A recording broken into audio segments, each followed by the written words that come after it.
এটাকে মারো, হত্যা করো। হত্যা করতে করতে যারা খ্রিস্টান, ওই সকল খ্রিস্টানরা ইমানদার হয়ে যাবে। সুবহানাল্লাহ। ঈসা নবীর কাছে বায়াত হয়ে তারা ঈমান গ্রহণ করবে, ইসলাম গ্রহণ করবে। এরপরে আল্লাহর হাবিব বলেন, ওয়াহাত্তা ইউকবাদাল ইলমু, এমন এক সময় আসবে হাত্তা ইউকবাদাল ইলমু, ইলম উঠায় নেওয়া হবে, ইলম থাকবে না। কি থাকবে না? ইলম থাকবে না, আলেম ওলা মানুষ পাওয়া যাবে না। আল্লাহ আল্লাহ রাসূলের দিকে পথ নির্দেশনকারী এমন আলেম পাওয়া যাবে না। জোরে কর নাউযুবিল্লাহ। আলেম উঠে নেওয়া হবে, আর আলেম যদি উঠে নেওয়া হয় তাহলে আলেম তো এমনি চলে যাবে। বড় বড় আলেমরা দুনিয়া থেকে আল্লাহ উঠে নিয়ে যাবেন। এলেম থাকবে না, জ্ঞান থাকবে না, মূর্খতা এই দেশ ছয়ে যাবে। এলবি লোক আর থাকবে না, মূর্খ সব নেমে আসবে। যদি এই মূর্খর অবস্থা হয়ে যায়, এরপর মূর্খতা না আসা পর্যন্ত কিয়ামত হবে না। জোরে করে আল্লাহু আকবার। ওয়া ইয়াকসুরুজ জালাজিল, পৃথিবীতে বেশি বেশি ভূমিকম্প হবে। বুখারী শরীফের হাদিস। পৃথিবীতে বেশি বেশি ভূমিকম্প হবে। বেশি বেশি ভূমিকম্পের আলামতটাও বুঝবেন যে কিয়ামত ঘনে আসতেছে। জোরে করে আল্লাহু আকবার। এটাও একটা কিয়ামতের আলামত। ওয়া ইয়াকসুরুজ জালাজিল, বেশি বেশি ভূমিকম্প হওয়া। অনেক মানুষ এই ভূমিকম্পে মারা যাবে, অনেক মারা যেতে পারে। ওয়া ইয়াতাকারাবুজ জামান, সময় দ্রুত চলে যাবে। ওয়া ইয়াজহারুল ফিতান, ফিতনা বেশি বেড়ে যাবে। ওয়া ইয়াকসুল হারজু ওয়া হুয়াল কাতলু, যুদ্ধ বিগ্রহ বেশি বেশি হবে। বিভিন্ন রাষ্ট্রে রাষ্ট্রে যুদ্ধ বিগ্রহ শুরু হবে। এদেশ থেকে ওদেশের মধ্যে আক্রমণ শুরু হবে। বেশি বেশি যুদ্ধ দামা বাজবে। এরকম যদি হয়ে যায় তাহলে এটাও কিয়ামতের আলামত হবে। হাত্তা ইউকসারা ফীকুমুল মাল ফায়াফিদু হাত্তা ইউহিম্মু রাব্বুল মাল, বেশি বেশি সম্পদ হবে মানুষের, অনেক সম্পদ, অনেক সম্পদ হবে। আর এই সম্পদের এমন সম্পদ হবে যে রব্বুল মাল, যারা সম্পদের মালিক হবে, তখন তারা মাই ইউকবালু সাদাকাতাহু, তার এই সদকাদের মতো, যাকাতের মতো যাকাত গ্রহীতা থাকবে না। যেখানে আল্লাহু আকবার, যাকাত গ্রহীতা থাকবে না। যে যাকাত কাকে দেব? রব্বুল মাল, যারা সাহেব মাল হবে তারা যাকাত নেওয়ার কোনো দরকার নাই। তো একজনে বলবে ভাই যাকাতটা নাও, বলবে লা আরাবা লি বিহি, আমার কোনো যাকাতের প্রয়োজন নাই। যেরকম নাউযুবিল্লাহ। এমন অবস্থা দুনিয়ায় থাকবে। প্রিয় ভাই বোনেরা, একটা জিনিস আমি হাদিস দিয়ে বুঝাতে চাচ্ছি, সেটা হলো মানুষের ভিতরে ইলম কালাম থাকবে না, দ্বীন থাকবে না, শরীয়ত থাকবে না। নামাজের কথা বললে বলা থাকবে না, হজের কথা বললে বলা থাকবে না। মানুষকে আল্লাহ আল্লাহ রাসূলের দিকে ডাকার মতো লোক থাকবে না। তখনই ফিতনা ফাসাদ এলাকার মধ্যে বেশি ছড়িয়ে যাবে, খারাপ কাজ বেশি ছড়িয়ে যাবে। তখনই আল্লাহ পাক কিয়ামত চালু করে দিবেন, কিয়ামত শুরু করে দিবেন। কিয়ামতের অবস্থা এমন হবে মানুষ বুঝবে না। শুক্রবার দিন কিয়ামত হবে, আসরের পরে কিয়ামত শুরু হবে। কেমন সময়? কয় মানুষ মনে করেন দোকানে গিয়েছেন, ব্যবসার জন্য গিয়েছেন। একজন ভাই বললেন আটা মাফেন, আরেকজন ভাই আটা মারতেছে, মাফা শেষ হয় নাই, আপনি নিতে পারেন নাই, কিয়ামত শুরু হয়ে গেল। আল্লাহু আকবার। আরেকটা লোক পানি খাওয়ার জন্য গ্লাস হাতে নিয়েছে, পানিটা সে পান করবে, কিন্তু পানি সে পান করতে পারে নাই, কিয়ামত শুরু হয়ে যাবে, পানি পান করার সুযোগ হয় নাই। আরেকটা ভাই প্লেট নিয়েছে ভাত খাওয়ার জন্য, কিয়ামত হবে কি হবে না তার কোনো সদ্বোধ কিছু থাকবে না। প্লেট নিয়েছে, ভাত সামনের দিকে এসেছে, ভাত মাখন দিয়েছে, লোকমা দিবে, লোকমা দেওয়ার আগে কিয়ামত শুরু হয়ে যাবে। এটা বুখারী শরীফ অনেক লম্বা হাদিস আছে। আল্লাহ রাসূল বলেছেন, ওয়ালা তাকুমান্নাস সাআতু ওয়া কাদ ইনসারাফা রাজুলু বিলাবানিন, যে একটা লোক দুধ দহন করেছে, এই দুধ দহন, উটের দুধ দহন করে, কাঁচা উটের দুধও খাওয়া যায়। এই উটের দুধ দহন করেছে, হয়তো দুধটা পান করার জন্য ইচ্ছা করেছে, কিন্তু পান করার আগে কিয়ামত শুরু হয়ে যাবে। সুতরাং এমন কিয়ামত কখন ঘনিয়ে আসবে কেউ বলতে পারবে না, আল্লাহ ছাড়া কেউ বলা সম্ভব হবে না। জোরে কন্যা সুবহানাল্লাহ। এই জন্য বুখারী শরীফের হাদিস, আল্লাহর হাবিব বলেন, দেখো দুনিয়াবাসী, ও আমার উম্মতেরা, দেখো তোমার ভিতরে যদি এই অনুভূতি না আসে কিয়ামত হবে, তোমার ভিতরে এই অনুভূতি না আসে, বেশি বেশি এই পৃথিবীতে কি হবে, ভূমিকম্প হবে, এই অনুভূতি যদি না আসে, তাহলে তুমি খাসেরা খুসরানান, তুমি ক্ষতিগ্রস্ত হয়ে যাবে। তোমাকে এই অনুভূতি আসতে হবে, আর বেশি বেশি নামাজ রোজা আল্লাহ ইবাদতের প্রতি মনোযোগ দিতে হবে। জোরে কোন সুবহানাল্লাহ। আমি আজকে আসি কালকে থাকবো এমন গ্যারান্টি নাই, মাহফিল থেকে বাড়ি যাবো এমন গ্যারান্টি আমার নাই। সুতরাং এজন্য তুমি আল্লাহ দরবারে বেশি বেশি তওবা করবে, আস্তাগফিরুল্লাহাল্লাযী লা ইলাহা ইল্লা হুয়াল হাইয়ুল কাইয়্যুম ওয়া আতুবু ইলাইহি। জোরে কোন সুবহানাল্লাহ। আস্তাগফিরুল্লাহ রাব্বি মিন কুল্লি যামবি ওয়া আতুবু ইলাইহি। এই বেশি বেশি ইস্তিগফার পড়ো। আমি প্রশিক্ষণ দিলাম আল্লাহর হাবিব সরকারি মদিনা উম্মতকে প্রশিক্ষণ দেওয়ার জন্য দৈনিক 70 বার উপরে বেশি ইস্তিগফার করতেন। জোরে কোন সুবহানাল্লাহ। নবীজির কোনো গুনাহ ছিল না। এর সুন্নি জামাতের আরেকটা আকীদা, কাবলা নবুয়ত এবং বাদা নবুয়ত, নবুয়তের আগে এবং পরে রাসূলের কোনো গুনাহ ছিল আসলে কোনো গুনাহ আসেনি। তো যেই লোকটা কোনো গুনাহই নাই, বেহেশতের শুভ সংবাদদাতা, যারা কোন আল্লাহু আকবার, যেই লোকটা জবান দিয়ে বললে সে বেহেশতি, আবু বকর ফিল জান্নাহ, ওমর ফিল জান্নাহ, ওসমান ফিল জান্নাহ, আলী ফিল জান্নাহ, এইভাবে 10 জন সাহাবীকে বলছেন জান্নাত হবে না, ওরা জান্নাতি হবে কিনা। যেই লোকটা জবান দিয়ে যা বলে তাই হয়ে যায়। জোরে কন্যা সুবহানাল্লাহ। ওনার কোনো গুনাহ ছিল না, মাসুম। জোরে কন্যা সুবহানাল্লাহ। শুধু আল্লাহর নবী কেন, আল আম্বিয়া ও মাসুমুনা, সকল নবীরা নিষ্পাপ। কিন্তু অনেকে অনেক রকম মন্তব্য করে, যে নবীদের বেলা অনেক মন্তব্য করে, যেমন আদম নবী গন্ধম খাইছে, ভুল করছে, জোরে কন্যা নাউযুবিল্লাহ। এটার ব্যাখ্যা আছে, ব্যাখ্যা বইয়া কথা কইও, ঈমান চলে যাবে। আল্লাহর হাবিব বলেন আল আম্বিয়া ও মাসুমুনা, নবীরা মাসুম, নবীরা বেগুনাহ, এদের কোনো গুনাহ নাই। জোরে কন্যা সুবহানাল্লাহ। আমাদের নবী কাবলা নবুয়ত বাদা নবুয়ত, নবুয়তের আগে পড়ে। ছোটবেলায় যখন 6 বছর রাসূল পাকের, তখন সবাই এক বাক্যে বলছে তিনি কি আল আমিন। আল আমিন অর্থ কি? বিশ্বাসী। আল আমিন অর্থ কি? যার জবান দিয়ে জীবনে একটা মিথ্যা কথা আসে নাই। সুবহানাল্লাহ বলেন না। যার জবান মরক দিয়ে একদিনে একটা সেকেন্ডের জন্য মিথ্যা কথা আসে নাই, কাউকেও গালি। হযরতে আনাস রাদিয়াল্লাহু আনহু বলেন, এমন নবীর খাদেম আমি হইলাম যেই নবীর খাদেমে আমি 10টি বছর কাটাইলাম। সুবহানাল্লাহ বলেন না। কত বছর? 10 বছর কাটাইলাম। 10 বছর কাটাইছি, রাসূল পাক এমন একটা শব্দ উচ্চারণ করেন নাই যেই শব্দে আমি আনাসের অন্তরে কষ্ট গেছে। আল্লাহু আকবার কইতেন না। কিন্তু আমরা যদি 1 বছর দুজনে একসাথে থাকি, আরে বাপ বেটা ছেলে মেয়ের মধ্যেও মন্তব্য হয় কিনা, ছেলে বাবার মধ্যে হয় কিনা, মা ছেলের মধ্যে হয় কিনা, তাহলে এটার মধ্যে যদি হয়ে যায় 2 মাসও যায় না, 1 বছরও যায় না, 2 বছর যায় না। হযরত আনাস রাদিয়াল্লাহু আনহু বলতেছেন, আমি রাসূল পাকের 10 বছর গোলামি করেছি, খেদমত করেছি, রাসূল পাকের সাথে ছিলাম, কিন্তু রাসূল এমন একটা শব্দ বলেন নাই যেই শব্দে আমি আনাসের মনে কষ্ট গেছে। সুবহানাল্লাহ বিহামদি। কেমন নবীর উম্মত আমরা। সুবহানাল্লাহ কইছেন না? একটু মেহেরবানি করে সবাই পড়েন আল্লাহুম্মা সাল্লি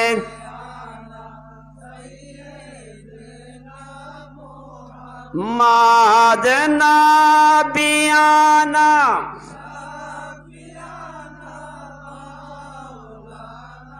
মুহাম্মাদ নবী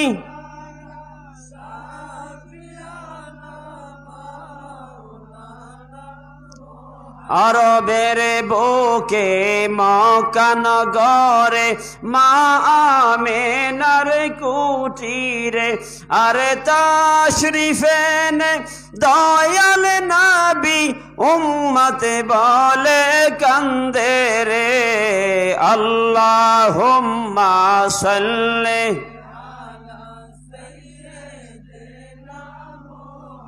মাদনা বিয়ানা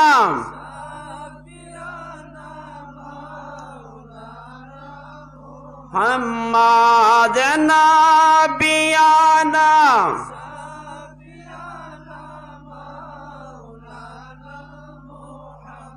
রাসূল পাক সাল্লাম ওযু করতেন। ওযু করে একটা ছিল, কি কয়, গামছা, টুকরা কাপড়। আনাসকে বললেন, আনাস আমি তোমাকে এটা হাদিয়া স্বরূপ দিয়ে দিলাম, তুমি এটা দস্তরখান হিসেবে ব্যবহার করবা। জোরে কর না সুবহানাল্লাহ। কি হিসাবে? দস্তরখান। কি হিসাবে? দস্তরখান হিসেবে ব্যবহার করবা। তো আনাস ভিতরে রেখে দিলেন। বহুদিন পরে মেহমান আসছে বাড়িতে, তিনি কাপড়টা নামাইলেন, নামাই দেখেন কাপড়ের মধ্যে ময়লা। তিনি একটু দূরে গিয়ে চুলা আছে, এই চুলাটা ধরাই দিলেন, আগুন উপরের দিকে উঠতে আছে, আর এই কাপড়টাই বা ধরে রাখলেন। একটু ধরার পরে দেখলেন এটা পরিষ্কার হয়ে গেছে। সুবহানাল্লাহ। তো মেহমানদের এখানে দিলেন, মেহমানও তাকাই রয়েছে, এটা কি? কাপড় ধরলো আগুনের মধ্যে, আগুন কাপড়টা পুড়ে যাওয়ার কথা না? পুড়ে যাওয়ার কথা না এটা। তো মেহমানরা ওই তাকাই রইলেন, তারা ও আশ্চর্য হয়ে গেলেন, আবার দস্তাবেজ এনে বিছাই দিলেন, পরিষ্কার কি স্বচ্ছ সুন্দর। মেহমানরা ওনাকে ডাক দিলেন, ভাই একটু কথা শুনবেন? তো বলেন। তো আপনি যে কাপড়টা দেখলাম যে আগুনে ধরলেন, এভাবে ধরে রাখলেন, আবার আমাদের কাছে দস্তাবেজ বিছাই দিলেন, এই অলৌকিক ব্যাপারটা আর কোনো সময় দেখি নাই। সুবহানাল্লাহ বলেন না? হযরত আনাস বলেন, ভাইরা আমার, এই কাপড়ের টুকরা আল্লাহর হাবিব আমাকে দিয়েছেন দস্তরখান হিসেবে ব্যবহার করার জন্য। আমি বহুদিন এটা দেখেছিলাম, এটার মধ্যে ময়লা দেখে আমি চিন্তা করলাম এখন ধুইতে গেলে সাবান লাগবো, পরিষ্কার করতে সময় লাগবো। আমি চিন্তা করেছি যে নূর নবী সাল্লাল্লাহু আলাইহি ওয়াসাল্লাম, যে ব্যক্তি যা নবীকে দেখে স্বপ্ন যোগে দেখলো তার জন্য জাহান্নাম হারাম হয়ে যায়। মান রাআনি, যে আমাকে দেখলে, যে আমাকে স্বপ্নে দেখে, ফাকাদ রাআনিল হক, ফাকাদ রাআল হক, সেই জন্য সত্যিই দেখলো। জোরে বলেন না সুবহানাল্লাহ। হাদিস শরীফে আছে, মান রাআনি লাম তামাসসাহুন নার, মিশকাত শরীফের রওয়ায়াত, যে ব্যক্তি আমি নবীকে দেখলো তার জন্য জাহান্নামের আগুন হারাম হয়ে গেল, স্বপ্নে দেখলো তার জন্য জাহান্নামের আগুন হারাম।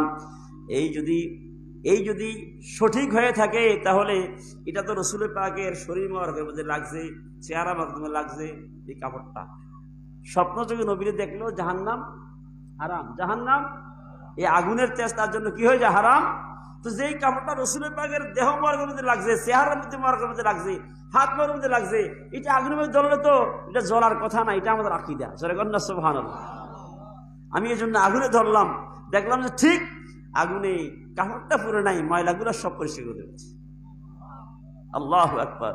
वो नबी जिसको मिले ईमान मिले, वो नबी जिसको मिले ईमान मिले, ईमान तो क्या कहना रहमान मिले। अल्लाह अकबर। ওই নবীর প্রেমিক যারা হবে স্বয়ং আল্লাহ তার প্রিয় হয়ে যাবে, স্বয়ং আল্লাহ তার প্রিয় হয়ে যাবে। আর আল্লাহ প্রিয় হওয়ার জন্য নবীর প্রেমিক হওয়া দরকার, আছে কি নাই? আর জোরে বলেন, আছে কি নাই? সুতরাং ভাই ও বাবারা, আসেন আমরা সেই পরিপূর্ণ আকীদা নিয়ে দুনিয়ায় বসবাস করি। সঠিক আকীদা যতক্ষণ না আসবে আপনি আমল করবেন। কোরআনে পাকের মধ্যে আয়াত পড়েছি, প্রথম মান জাবিল হাসানাতি ফালাহু খায়রুম মিনহা, যারা ভালো আমল নিয়ে পরকালে আসবে, যারা ভালো আমল নিয়ে কবরে আসবে, আল্লাহ বলেন এর চেয়ে উত্তম উত্তম বেশি আরো কল্যাণ আমি আল্লাহ দান করবো। জোরে কোন সুবহানাল্লাহ। তাফসীরের মধ্যে রেখে ভালো আমল মানে কি? আকীদা বিশুদ্ধ করে ভালো আমল, আকীদা বিশুদ্ধ রেখে ভালো আমল। আকীদা গলত তো পাহাড় পরিমাণ আমল করলো কাজে আসবে না। যার আকীদা যত বিশুদ্ধ হবে, শুদ্ধ আকীদা, বাতিল আকীদার কোনো দাম নাই। একটু আগে বুঝাইছি না আপনাদেরকে? বুঝাইছিনি? খবরদার, বাতিল আকীদার কোনো দাম নেই। রাসূল পাক সাল্লাল্লাহু আলাইহি ওয়াসাল্লাম আল্লাহর হাবিব সরকারে মদিনা দুনিয়া থেকে ট্রান্সফার হয়েছেন। কি হয়েছেন? ট্রান্সফার মানে কি? আরবিতে কি হয়? ইন্তেকাল। রাসূলের কি? ইন্তেকাল। আমরা বলি ভেসাল দিবস। যারা কান্না সুবহানাল্লাহ। ভেসাল দিবস কাকে বলি?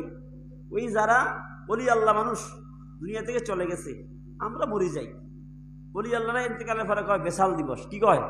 বেসাল। বেসাল বেসাল মানে ওয়াসল থেকে ওরা আল্লাহর সাথে মিলে যায়। যারা কান্না সুবহানাল্লাহ।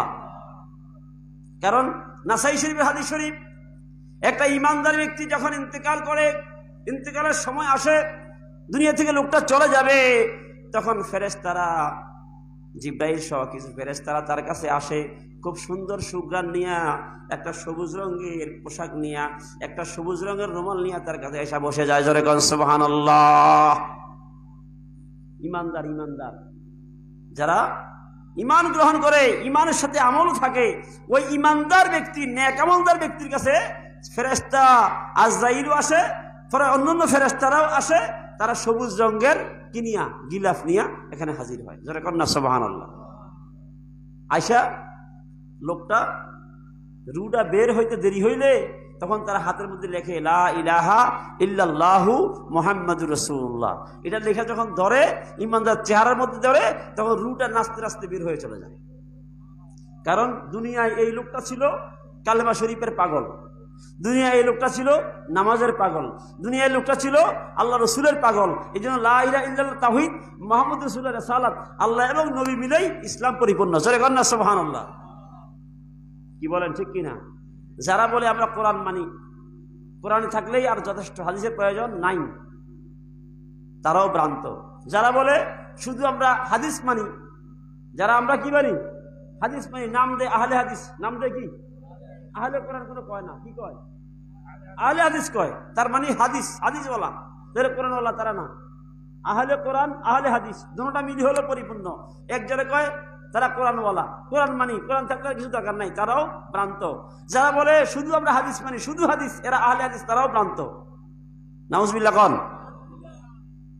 দেখছেন কত গ্রুপ বাইরেছে, বাইরেছে নি? বাইরেছে না? বাইরেছে না? হরেক রকম গ্রুপ বাইরেছে, সব গ্রুপ বাদ দেন। লা ইলাহা ইল্লাল্লাহু মুহাম্মাদুর রাসূলুল্লাহ সাল্লাল্লাহু আলাইহি সাল্লাম, এটা আমরা পরিপূর্ণভাবে মানলেই ইসাব্বিতুল্লাহুল্লাযীনা আমানু বিল কওলিস সাবিত ফিল হায়াতিদ দুনিয়া ওয়া ফিল আখিরাহ। যারা এই কালিমার উপরে অবিচল ছিল, তারা ইন্তেকালের পরেও এর মধ্যে অবিচল থাকবে। জোরে বলেন সুবহানাল্লাহ। সুতরাং পরিপূর্ণ কালমা মিলেই এটাকে বলে কালিমা তাইয়্যিবা। কি বলে? লা ইলাহা ইল্লাল্লাহ এর কালিমা তাইয়্যিবা না, বলেন ঠিক কি? লা ইলাহা ইল্লাল্লাহ শুধু এটা কালিমা তাইয়্যিবা? লা ইলাহা ইল্লাল্লাহ কালিমা তাইয়্যিবা না। কালিমা তাইয়্যিবা হচ্ছে লা ইলাহা ইল্লাল্লাহু মুহাম্মাদুর রাসূলুল্লাহ। কি বলেন ঠিক কি না? এই পরিপূর্ণ কালিমা যারা এই দুনিয়ার মধ্যে মেনে আমল করবে এবং আল্লাহর প্রতিও মুহাব্বত, নবীর প্রতিও মুহাব্বত, নবীর মুহাব্বত হলে আল্লাহর মুহাব্বত হয়ে যায়। জোরে বলেন না সুবহানাল্লাহ। কারণ নবীর চলা ছিল কি? আল্লাহ পাকের পুঙ্খানুপুঙ্খানু শরীয়ত ভিত্তিক, আহকাম ভিত্তিক, হুকুম ভিত্তিক। এই জন্য হযরতে আয়েশা সিদ্দিকা রাদিয়াল্লাহু তাআলা প্রশ্ন করা হয়েছে, আল্লাহ রাসূলের সিরত কেমন ছিল? গোটা কোরআন শরীফ ছিল। জোরে বলেন না সুবহানাল্লাহ। কথা বুঝেছে কিনা? তো নবীর মুহাব্বতি উম্মত যত বেশি হওয়া যাবে, নবীর প্রেমিক যত বেশি হওয়া যাবে, তারাই নবীওয়ালা হয়। নবীওয়ালা হইলে আল্লাহওয়ালা হয়ে যায়। নবীওয়ালা হইলে কি হয়ে যায়? আল্লাহওয়ালা হয়ে যায়। এই জন্য আসসালাতু ওয়াসসালামু আলাইকা ইয়া রাসূলুল্লাহ দুরূদ শরীফ পড়েনি? আর যখন পড়েনি, কইটা কি দুরূদ শরীফ? অনেকে আবার দুরূদ ইব্রাহিম, আল্লাহুম্মা সাল্লি আলা মুহাম্মদ কামা সাল্লাইতা আলা ইব্রাহিম ওয়া আলা আলি ইব্রাহিম ইন্নাকা হামিদুম মাজিদ। এটা পড়ে না? অনেকে এটা পড়েনি। এটা নামাজের জন্য খাস। কিসের জন্য খাস? নামাজের জন্য খাস। দুরূদ ইব্রাহিম যদি আপনি এটা বলেন, তো আল্লাহুম্মা সাল্লি আলা মুহাম্মদ, আগে নবীর নাম আল্লাহুম্মা সাল্লি আলা, এরপরে হলো ইব্রাহিম। তো নবীর দুরূদ শরীফ কইতেন না, এটা ইব্রাহিম দুরূদ শরীফ কেন? নবীর নামটা তো আগে। কথা বুঝিয়েছে না? আল্লাহুম্মা সাল্লি আলা মুহাম্মদ কামা সাল্লাইতা আলা ইব্রাহিম, এটা পরে। আল্লাহুম্মা সাল্লি আলা মুহাম্মদ তো আগে। সুবহানাল্লাহ বলেন না? কেন এই ধোঁকাবাজি গুলা করা হয়? ওই দুরূদ শরীফ পড়েন, এটা আফজল দুরূদ শরীফ, এটা উত্তম দুরূদ শরীফ। আশরাফে থানভী তার কিতাবে লেখছে আসসালাতু ওয়াসসালামু আলাইকা ইয়া রাসূলুল্লাহ, এটা উত্তম দুরূদ শরীফ। সুবহানাল্লাহ বলেন। এটা দেখেন না, এটা উত্তম দুরূদ শরীফ। বলে এটা কেন শ্রেষ্ঠ? উনি এটা শ্রেষ্ঠ বললো কেন? উনি কোরআনের আয়াতকে ফলো করেছেন। কোরআন আয়াত কি? ইয়া আইয়ুহাল্লাযীনা আমানু সাল্লু আলাইহি ওয়া সাল্লিমু তাসলিমা। জোরে বলেন না সুবহানাল্লাহ। সাল্লু আলাইহি মানে আসসালাতু, ওয়া সাল্লিমু মানে আসসালাম। আসসালাতু ওয়াসসালামু, কোরআন শরীফে আয়াত আছে দুইটা, সালাত এবং সালাম। সালাত এবং সালাম। এই জন্য আপনাদেরকে একটা কথা বলি, রাসূল পাককে যখন আমরা সালাম দেই, তখন সালাম দাঁড়াইয়া দেওয়া হলো আদব। দাঁড়াইয়া দেওয়া কি? আদব। বসে দেওয়া কি? বেয়াদব। বসে দেওয়া কি? বেয়াদবি। দাঁড়াইয়া দেওয়া আদব। বলে হুজুর আমরা যে বসি বসি পড়ি আসসালাতু ওয়াসসালামু আলাইকা ইয়া রাসূল, অনেকে বসিও তো পড়ে, পড়ি না? আমরা পড়ি না? বসি পড়ি আসসালাতু ওয়াসসালামু আলাইকা ইয়া রাসূলুল্লাহ। হ্যাঁ, বসে পড়া যাবে যদি সালাত এবং সালাম একসাথে থাকে। সালাত এবং সালাম একসাথে থাকে, এটা বসে পড়া যাবে। সালাতও আছে সালামও আছে, এটা বসে পড়া যাবে। কিন্তু শুধু নিরালা সালাম, ইয়া নবী সালামু আলাইকা, এটা মধ্যে সালাত আসেনি, সালাত তাই শুধু সালাম। সুবহানাল্লাহ বলেন না? আমরা একজন আরেকজনকে সালাম দিই আসসালামু আলাইকুম ওয়া রাহমাতুল্লাহ, এটা শুধু সালাম। এই জন্য বসে দেওয়া আদব নয়, দাঁড়ায় দেওয়া আদব। নবীকে যখন আমরা সালাম দেই, তখন কি আসসালাতু ওয়াসসালামু কি বলি? না, আসসালাম কি বলি? কি বলি? ইয়া নবী সালামু আলাইকা, শুধু সালাম বলি। শুধু কি বলি? সালাম বলি। এই জন্য নবীকে যখন সালাম দেই, তখন দাঁড়াইয়া সালাম দেওয়া আদব, মুস্তাহাব। সুবহানাল্লাহ বলেন। কিছু কিছু লোক আছে কয় বসে দিলে কি গুনাহ হইবনি? বসে দিলে কি সমস্যা? সালাম তো বসিয়ে দেওয়া যায়। যেই লোকটা এই কথা বলছে, সে বেয়াদবিমূলক শব্দ উচ্চারণ করেছে। সে ছাত্র জীবনে ছিল বেয়াদব, এখনো আছে বেয়াদব, মৃত্যুর আগে থাকবে বেয়াদব, সে ইন্তেকালও করবো বেয়াদবি অবস্থায়। জোরে কর নাউজুবিল্লাহ। কি বলেন ঠিক কিনা? নবীর সালাম, মানুষকে মানুষকে সালাম দেয়, যদি বসি দেয় ফুস্তাদে কমে দেখছো না কিন্তু বেয়াদব তারা কি লেখাপড়া করা যাবে। আর রসুল বলে বুইস্তু মুআল্লিমান, আমাকে আল্লাহ শিক্ষক রূপে প্রেরণ করেছেন। তো যদি আপনি শিক্ষককে দাঁড়াইয়া সালাম দিতে পারেন, নবী তো শিক্ষকের শিক্ষক, গোটা শিক্ষকদের। সুবহানাল্লাহ বললে সুবহানাল্লাহ। নবী বলেছেন বুইস্তু মুআল্লিমান, আমাকে আল্লাহ শিক্ষক রূপে দুনিয়ায় প্রেরণ করেছেন। কি বলেন, কি বলেন? নবী সব জিনিস শিক্ষা দিছে না? সাহাবায়ে কেরামদেরকে শিক্ষা দিছে না? ইসলামের সকল কিছু শিক্ষা দিছে না? আল ইয়াউমা আকমালতু লাকুম দীনাকুম ওয়া আতমামতু আলাইকুম নি'মাতি ওয়া রাদিতু লাকুমুল ইসলাম দীনা। একটা জিনিস বুঝলেন, যখন আমরা নিরালা সালাম দিব, কাউকেও সালাম দেই, তখন এই সালাম দাঁড়িয়ে দেওয়া মুস্তাহাব, আদব। আর যদি সালাতের সাথে সালামের সাথে সালাত থাকে, দুরূদ থাকে, তাহলে এটা বসেও দেওয়া যায়, দাঁড়াইও দেওয়া যায়। মাইকের মধ্যে আজানের আগে পড়ে না আসসালাতু ওয়াসসালামু আলাইকা ইয়া রাসূলুল্লাহ, পড়েনি? এটা মধ্যে সালাম ওয়া সালাতও আছে। এটা উত্তম দুরূদ শরীফ, শ্রেষ্ঠ দুরূদ শরীফ। জোরে কন্না সুবহানাল্লাহ। কেন? আল্লাহ কোরআনকে ফলো করা হয়েছে। কোরআনের মধ্যে আছে সালাতও আছে সালামও, দুইটা জিনিস আছে। এই দুইটা জিনিস এই দুরূদ শরীফের মধ্যে আছে। কিন্তু আল্লাহুম্মা সাল্লি আলা মুহাম্মদ কামা সাল্লাইতা আলা ইব্রাহিমা ওয়া আলা আলি ইব্রাহিমা ইন্নাকা হামিদুম মাজিদ, সাল্লাইতা, এটা সাল্লাইতা আছে কিন্তু সালাম নাই। আসেনি? এই দুরূদ শরীফের মধ্যে সালাম নাই, সালাত আছে। সুতরাং এটা শ্রেষ্ঠ দুরূদ শরীফ না। শ্রেষ্ঠ দুরূদ শরীফ ওই দুরূদ শরীফ যেই দুরূদ শরীফে সালাতও আছে সালামও। মারহাবা কর, মারহাবা কর, আরো জোরে বলেন মারহাবা। তাহলে আহলুস সুন্নাত জামাত দাঁড়ায় যে নবীকে সালাম দেয়, এটা কোরআন ভিত্তিক, কোরআনের আয়াত ভিত্তিক। জোরে কর না সুবহানাল্লাহ। আমরা দাঁড়াইয়া সালাম দেই কি ভিত্তিক? কোরআন ভিত্তিক। খবরদার, কোরআন ভিত্তিক আমরা সালাম দেই। কোরআনে আছে সালাত ও সালাম দুটোটা আছে। কি বলেন ঠিক কিনা? আমরা দাঁড়াই হইতে পারি, বসে হইতে পারি, তবে নিজেরা সালাম দিলে দাঁড়াইয়া সালাম দিই। যখন আমরা ইয়া নবী সালামু আলাইকা পড়ি, হ্যাঁ, যারা বসি এরকম সালামের ব্যবস্থা রসুল করে থাকে, তারা কিন্তু এরা বেয়াদবিমূলক আচরণ করে থাকে। আল্লাহ পাক বুঝার তৌফিক দেন। জোরে কোন আমিন। একটু মহব্বতে পড়েন ইয়া রাসূলুল্লাহ ইয়া হাবিবাল্লাহ ইয়া রাসূল বাল্লাহ ইয়া রাসূলুল্লাহ। নবী মোরা তো গুনাহগার, কি আছে দেখাবার, শুধু যে আছে উম্মত আফনার। পড়েন নবী মোরা তো গুনাহগার, কি আছে দেখাবার, শুধু যে আছে উম্মত আফনার। ও গো পার করিবেন দয়ারি উফার, ও গো পার করিবেন দয়ারি উফার। ইয়া রাসূলুল্লাহ ইয়া রাসূলুল্লাহ বাল্লাহ ইয়া রাসূলুল্লাহ। জোরে বলেন আলহামদুলিল্লাহ। আরো জোরে বলেন আলহামদুলিল্লাহ।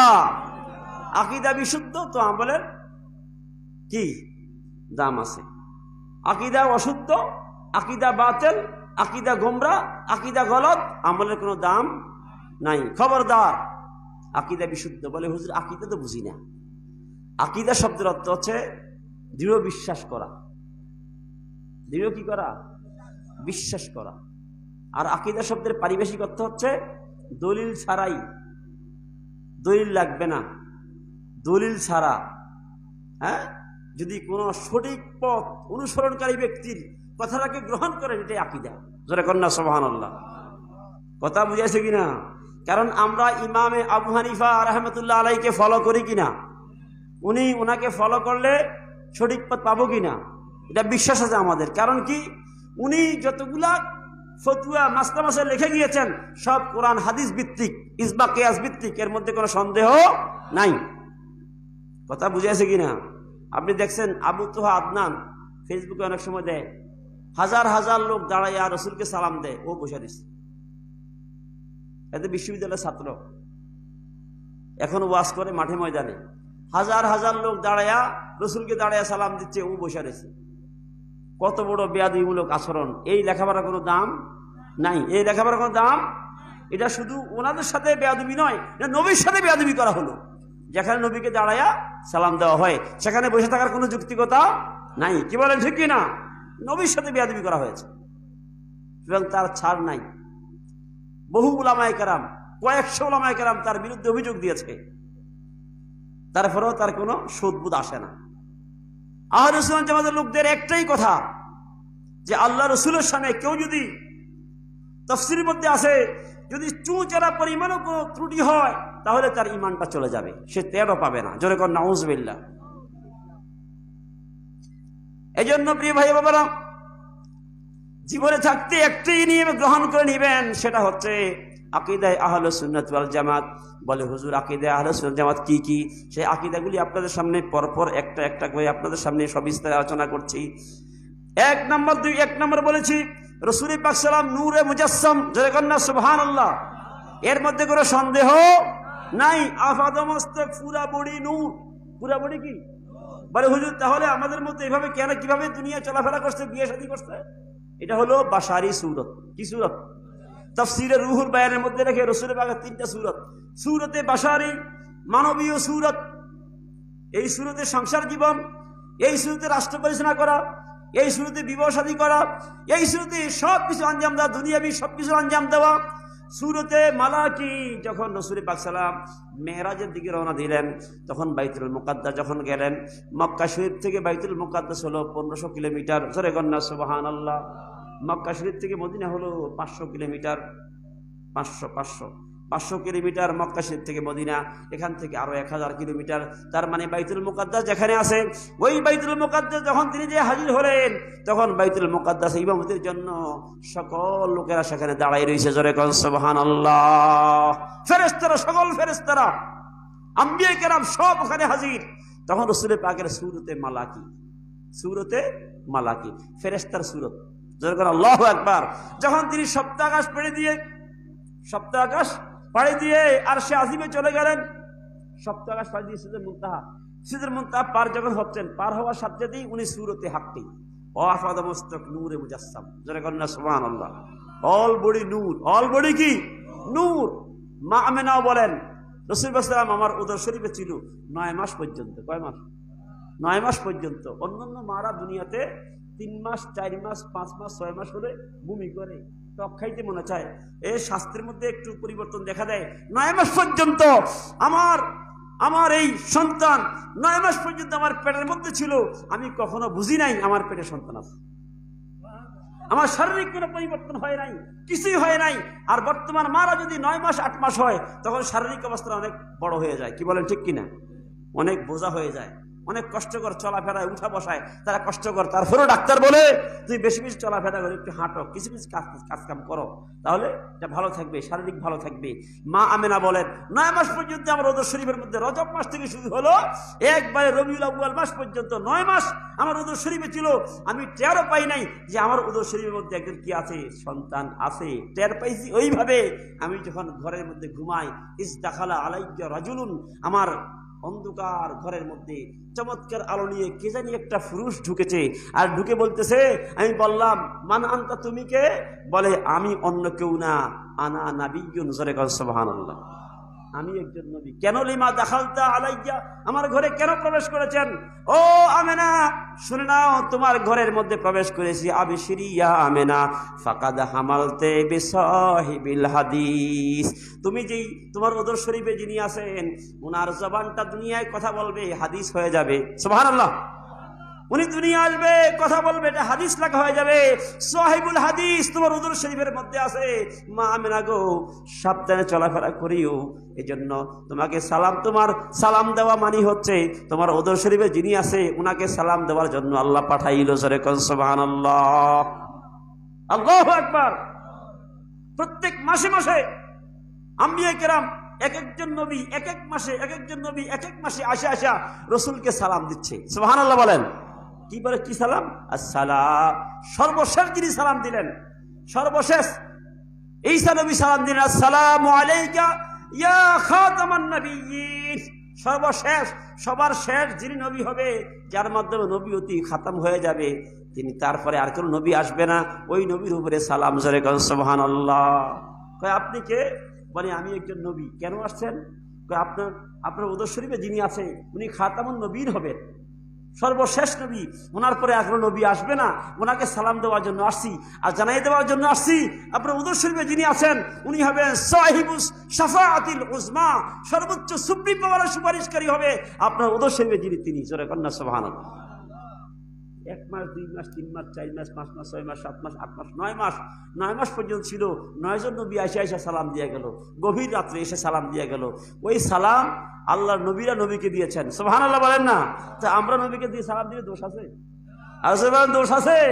ওই নবীরা মা আমিনার উদর শরীফের ভিতরে নবীজি এখন দুনিয়া আসে নাই, ওই নবীকে সালাম দিচ্ছে। আর মা আমিনা বলে, কিরি খালি আমাকে সালাম দিতেছে, আমাকে এরা তো আমার উদর শরীফে আছে কিন্তু আমি তো টের পাইতেছি। কারণ কি? কারণ নবীজি নূর, এর কোনো ওজন নাই, ওজন বাড়ি হওয়ার কিচ্ছু নাই, নূরের কোনো ওজন নাই। জোরে কন্যা সুবহানাল্লাহ। বুঝে আসেনি? একটু মহাব্বতে পড়েন, ইয়া রাসূলুল্লাহ ইয়া হাবিবাল্লাহ ইয়া রাসূলুল্লাহ ইয়া রাসূলুল্লাহ। যখন পাবো দিদার হাবিব আল্লাহর, থাকবে না চিন্তা হাসরের মাজার। ওগো চাই যে শাফাআত আপনারই দরবার, ওগো চাই যে শাফাআত আপনারই দরবার। ইয়া রাসূলুল্লাহ লা ইয়া রাসূলুল্লাহ। আরেকটা কথা বলি, সেটা হলো রাসূল পাক সাল্লাম ইলমে গায়েব জানেন। আলহামদুলিল্লাহ বলেন। এটা একটা আকীদা, এটা বিশুদ্ধ আকীদা। রাসূল সাল্লাম গায়েব জানেন। গায়েব মানে কি? অদৃশ্যের খবর, অদৃশ্যের, যেটা ধরা ছোঁয়া যায় না, ধরা ছোঁয়া যায় না। আনিল হাওয়াসি ওয়াল ইদরাকে, এটা ধরা ছোঁয়া যায় না, হ্যাঁ, অনুভূতি করা যায় না, এটা একটা গায়েব। জোরে কন্যা সুবহানাল্লাহ। অনেকে বলে গায়েবের মালিক তো আল্লাহ। গায়েবের মালিক কে?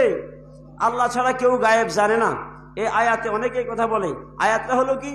ওয়া ইনদাহু মাফাতিহুল গায়বে লা ইয়ালামুহা ইল্লা হুয়া। গায়েবের চাবিগুলি সব আল্লাহর কাছে, আল্লাহ ছাড়া কেউ গায়েব জানে না।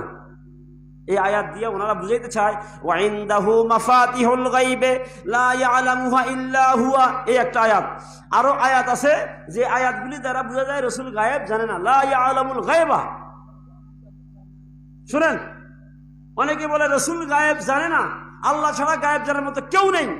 আমি আপনাদেরকে বলি রাসূল সাল্লাল্লাহু আলাইহি ওয়াসাল্লাম ইলমে গায়েব জানতেন। এটা কোরআন শরীফের আয়াত দিয়ে আগে প্রমাণ করি। এরপরে আল্লাহ পাক বলেন ওয়া মা হুয়া আলাল গায়বি বিদানিন। সূরা তাকবীরের মধ্যে আছে, আল্লাহ বলেন নবীজি গায়েবের সংবাদ দিতে বখিলি করেন না। জোরে কন্যা সুবহানাল্লাহ। গায়েবের খবর নবীজি দেন। আমরাও বলি গায়েবের খবর দেনেওয়ালা কে? আমরা গায়েবের খবর দেনেওয়ালা কে? নবীজি। জোরে কন্যা সুবহানাল্লাহ। নবীজি গায়েবের খবর দেনেওয়ালা, নবীজি। গায়েবের খবর দেয় কে? নবীজি। গায়েবের খবর দেয় কে? এই ক্ষমতা কে দিয়েছে? আল্লাহ পাক দিয়েছেন। ওয়া মা হুয়া আলাল গায়বি বিদানিন। তিনি নবী, হুয়া মানে নবীজি, হুয়া মানে নবীজি। তিনি গায়েবের খবর প্রকাশ করতে বখিলি করেন না, কৃপণতা করেন না। তিনি গায়েবের খবর প্রকাশ করে দেন। জোরে কন্যা সুবহানাল্লাহ। তাহলে গায়েব নবীজি প্রকাশ করেন, এটা আমি আয়াত দিয়ে বুঝাইলাম। অন্য আয়াতের মধ্যে আছে ওয়া আল্লামাকা মা লাম তাকুন তাআলাম, ওয়া আল্লামাকা মা লাম তাকুন তাআলাম। হ্যাঁ, আর আল্লাহ পাক ওয়া আল্লামাকা মা লাম তাকুন, যা আপনি জানতেন না তা আপনাকে জানাই দেওয়া হয়েছে। সেটা কি? তাফসীরের মধ্যে রাখে মিন আহকামিল গায়েব। জোরে কন্যা সুবহানাল্লাহ। গায়েবের বিষয় আল্লাহ নবীকে শিখিয়েছেন, দান করেছেন। তাহলে গায়েবের মালিক আল্লাহ, খবর দেনেওয়ালা নবী। জোরে কন্যা সুবহানাল্লাহ। গায়েবের মালিক কে? আর গায়েবের মালিক কে? আল্লাহ। এই জমিনের মালিক কে? আমরা যদি মালিক মিজানুর রহমান, এটা আমি কিনছি, মালিক মিজানুর রহমান বলিব না, এটা ঠিক হয়ে গেল। এটা বুঝেন না? গায়েবের মালিক আল্লাহ, কিন্তু যদি নবীকে দেয় মালিক হতে পারে না। আর মালিক হতে পারে না, তো আল্লাহ নবীকে গায়েব দিলেন, নবী মালিক হইতে সমস্যা কি?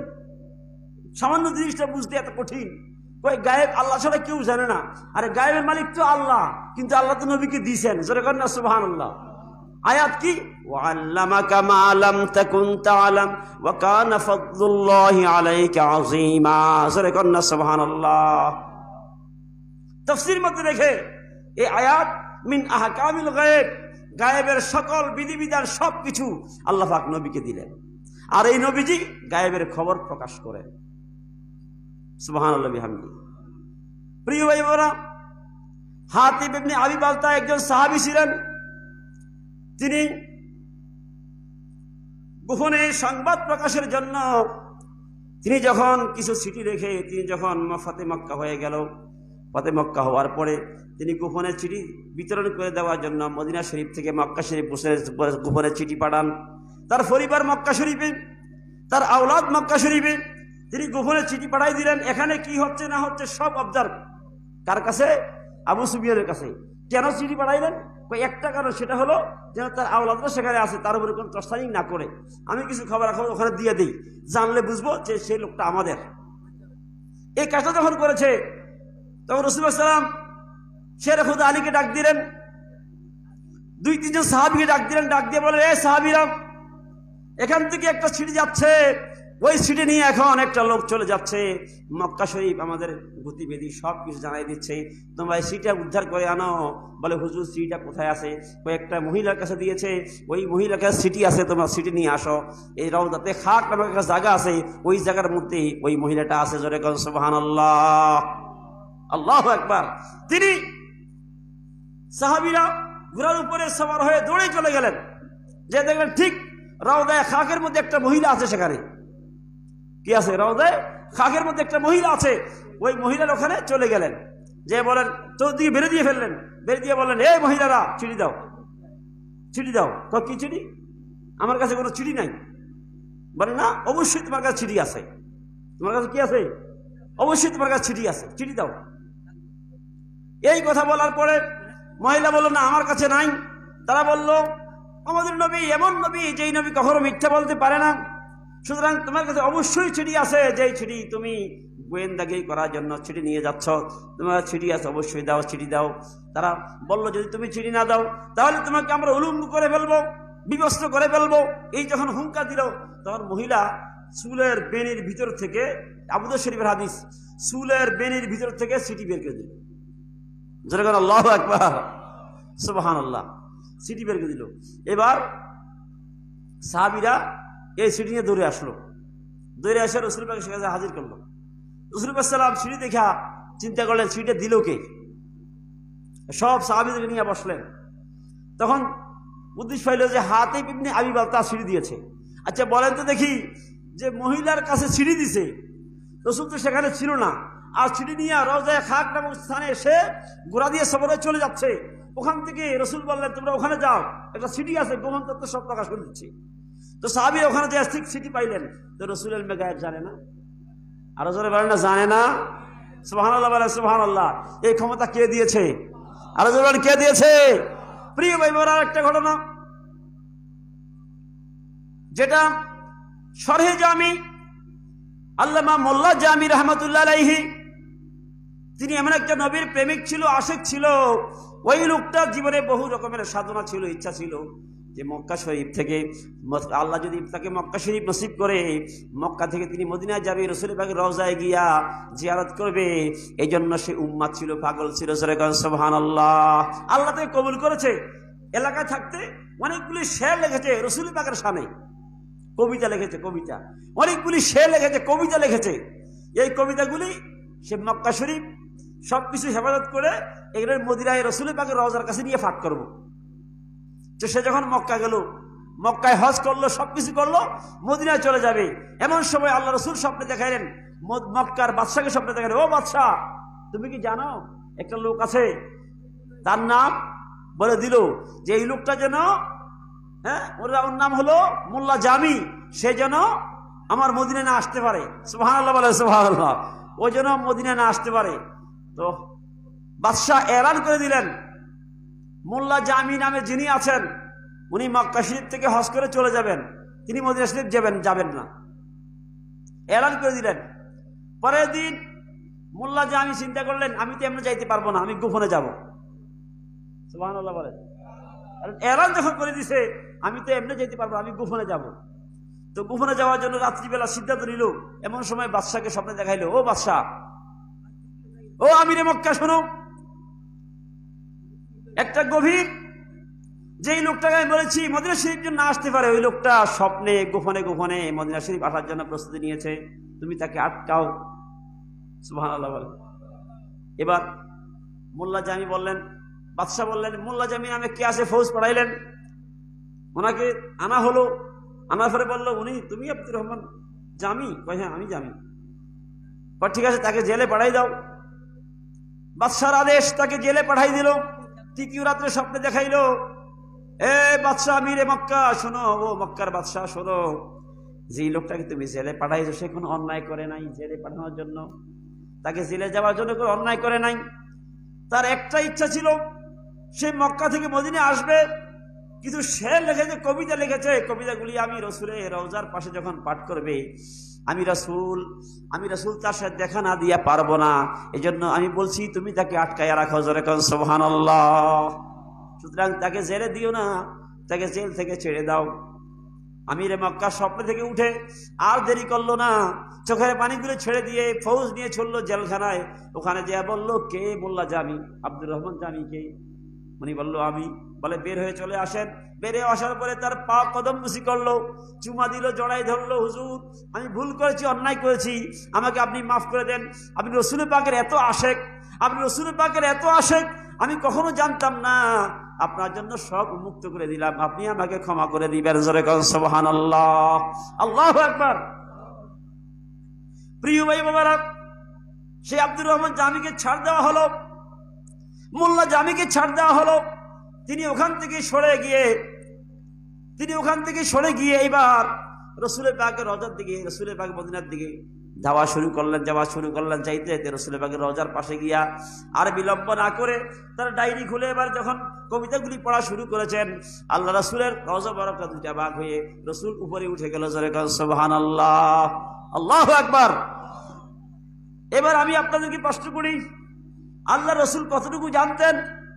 আব্দুর রহমান জামি মক্কায় আসছে এবং মদিনে আসবে, তাও আমিরে মক্কাকে জানাই দিলেন স্বপ্নে। এরপরে গোপনে রওনা দিছে, তাও জানাই দিলেন স্বপ্নে। জেলে নিছে, তারপরেও জানাই দিলেন স্বপ্নে। তার নামটা সব বলে দিলেন। তো রসুল পাক গায়েব জানেন না? আরো জোরে বলেন, জানেন কিনা? কিন্তু একজন লোক বলে রসুল পাক গায়েব জানেন না। ওই আয়াতের ব্যাখ্যা তারা বুঝে না। আয়াতের ব্যাখ্যা কি? ওয়াইনদাহু মাফাতিহুল গায়বে লা ইয়ালামুহা ইল্লা হুয়া। একটা গায়েবে জাতি আর একটা গায়েবে তাবঈ। একটা গায়েবে জাতি যেটা আল্লাহর জন্য খাস, অন্য কারোর জন্য নয়। আল্লাহর জন্য এই গায়েবটা খাস, এটা অন্য কারোর জন্য নয় এই আয়াত। আর এখানে যে আয়াতের কথা বলা হয়েছে, যে রসুল বলেছেন আমি যদি গায়েব জানতাম তাহলে আমি কি হয়ে যেতাম? প্রচুর সম্পদ অর্জন করতাম। এই আয়াতের ব্যাখ্যা হলো তাওয়াদুআন ওয়া তাখাদুআন। এটা বিনয় প্রকাশ করার জন্য, যে আমি সব জানি, আমি সব কিছু করতে পারি, এটা এমন অহংকারের জন্য নয়, বিনয় প্রকাশ করে রাসূলুল্লাহ সাল্লাল্লাহু আলাইহি ওয়াসাল্লাম বলেছেন। এজন্য রাসূল ইলমে গায়েব জানতেন। এটাই আকীদা, এটাই বিশুদ্ধ, এটাই আকীদা সত্য। জোরে কর না সুবহানাল্লাহ। কথা বুঝেছে কিনা?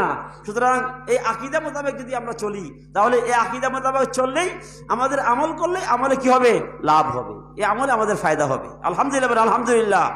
আমরা একটু রসুলের পাকে দাঁড়ায় সালাম দে, ইয়া নবী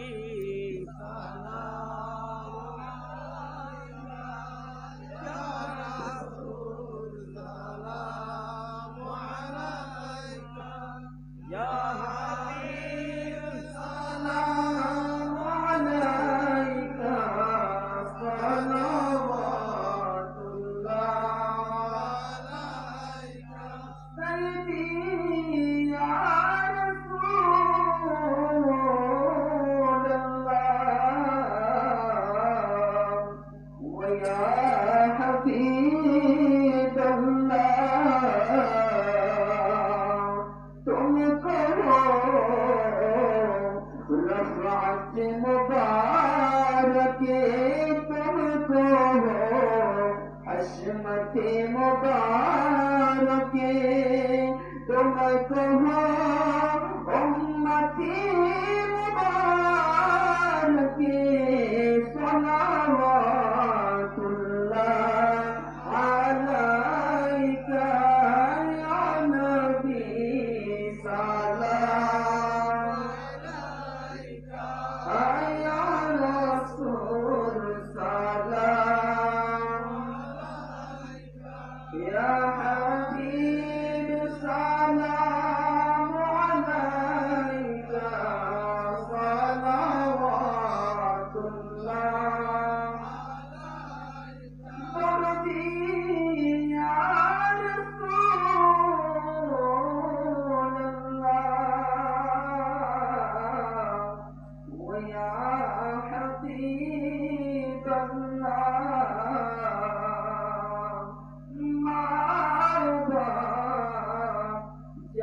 जलवाए साने कुदरत पे